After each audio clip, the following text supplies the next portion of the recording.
Hello everyone and welcome to our next technical analysis review for the Euro US dollar pair.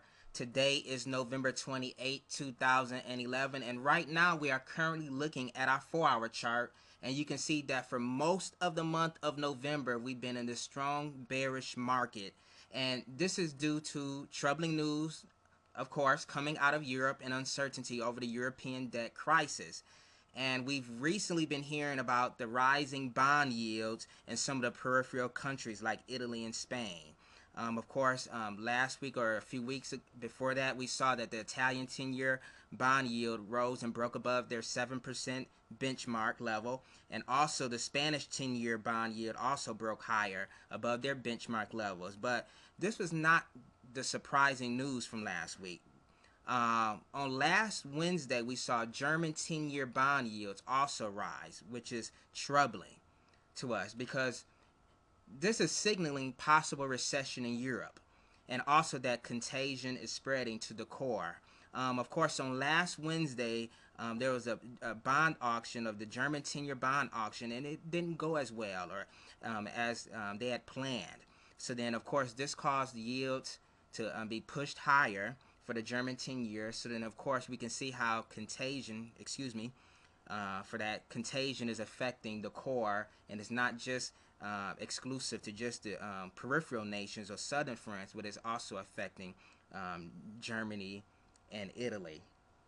But if you look at our 4-hour chart, you can see that price is respecting this descending trend line and is serving as resistance. And if you are a swing trader, this could have been good opportunities to go short on the Euro US dollar pair. So you can see that we've been in a strongly bearish market. Now let's move on and talk about what happened today.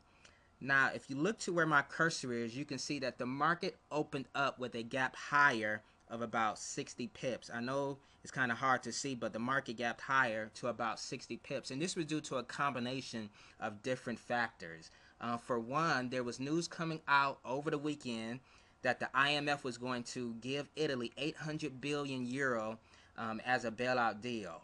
But then we eventually found out that this was not true. It was just a rumor.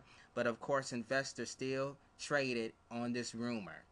So then, of course, this could have been one of the reasons for the gap higher. But we also had good data come out from our Black Friday sales.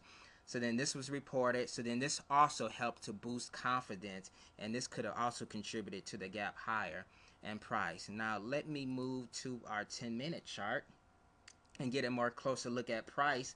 Right now, you can see that for most of the day, we've been in this bull rally.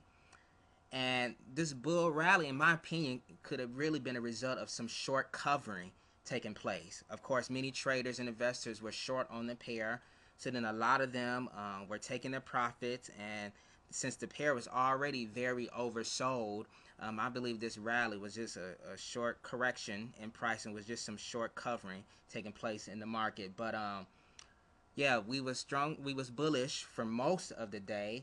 And if you go back to prior to our Friday close, you can see that price had reached the support level at 32.24, and price seemed to rally from this support level, and for most, and even for up to this level at 33.40.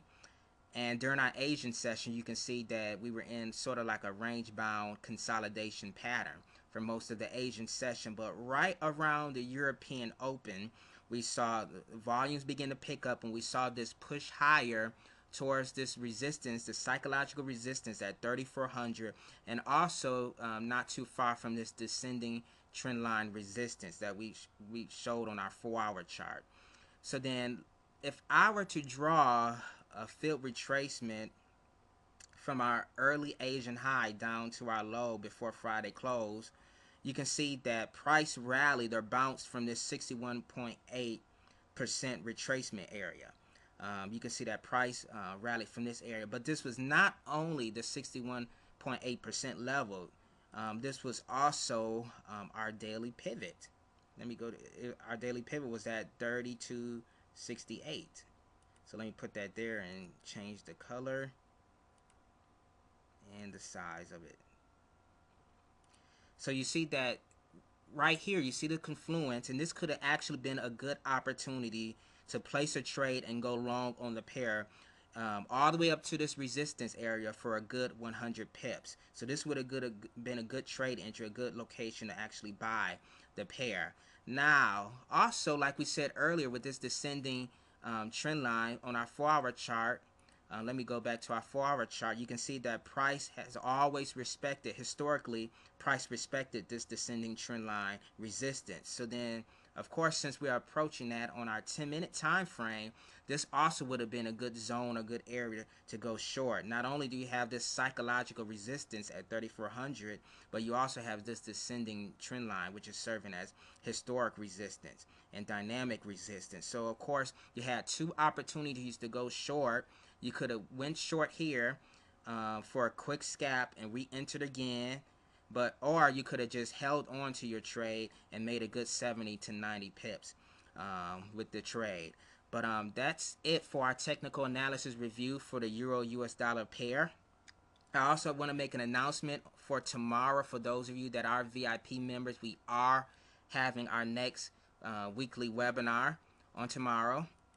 So, of course, I hope you can join us. It will be tomorrow at 15:30 GMT or 10:30 Eastern Standard Time. So then, of course, if you're not a VIP member, then you still have time to join us and become a member of the Slumdog Forex community, and you will have access to tomorrow's webinar. But I wish all of you guys profitable trades, and I will be talking to you later. Okay, bye.